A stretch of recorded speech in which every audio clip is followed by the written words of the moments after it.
सामीन, आज बांग्लादेश ने ताकतवर पाकिस्तानियों से अपने 4 अरब डॉलर 1971 में ढाए गए मुजालिम पर माफ़ी और अपने जो बांग्लादेशी हैं उनकी वापसी का मुतालबा किया है।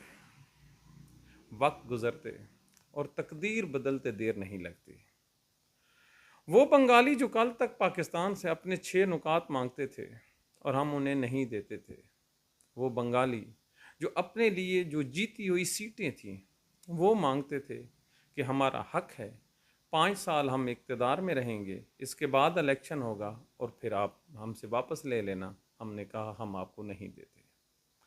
वो बंगाली जो इतना राइट मांगते थे कि उनका एक राइट है, राइट बोलने का, वोट कास्ट करने का और पाकिस्तानियत का, हमने कहा तुम कौन होते हो हमसे ये हक मांगने वाले। आज वही टांग पर टांग रख कर हमारे सेक्रेटरी ख़ाजा को कहता है कि लो हमारे पैसे इधर रखो। जवाल देखो, एक चीज़ जो आप नोट नहीं कर रहे, 1970-71 में जो बंगालियों पर जुल्म ढाए थे वो तो ढाए थे पाकिस्तान के फ़ौजी जर्नैलों ने, याया ख़ान ने, जनरल रऊफ़ फरमान ने, ब्रिगेडियर हयात ने और जो दीगर जनरल थे टिक्का खान वगैरह, और इसमें शामिल थे जो बंगाल के कसाब के नाम से मशहूर हुए जनरल न्याजी वगैरह।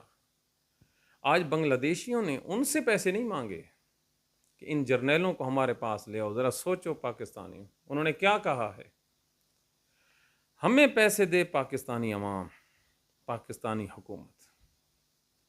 इस सब का मतलब है कि जो जर्नल्स होते हैं, जो फ़ौज होते हैं, उनकी कोई अहमियत नहीं होती रियासत की सतह पर। ये जो भी एक्ट करते हैं ये ऑन बिहाफ ऑफ स्टेट करते हैं।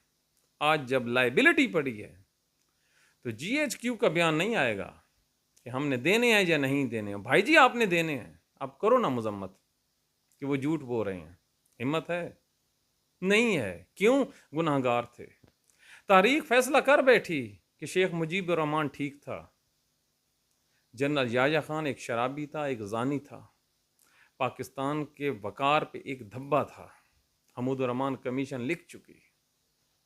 तो फिर हजूर जवाब दीजिए। किसी चीज़ को डंडे मारना, अपने शहरियों पे डंडे बरसाना बहुत आसान है, किसी को लॉजिक से जवाब देना ये बड़ा मुश्किल है। लुट गया पाकिस्तान। Thank you.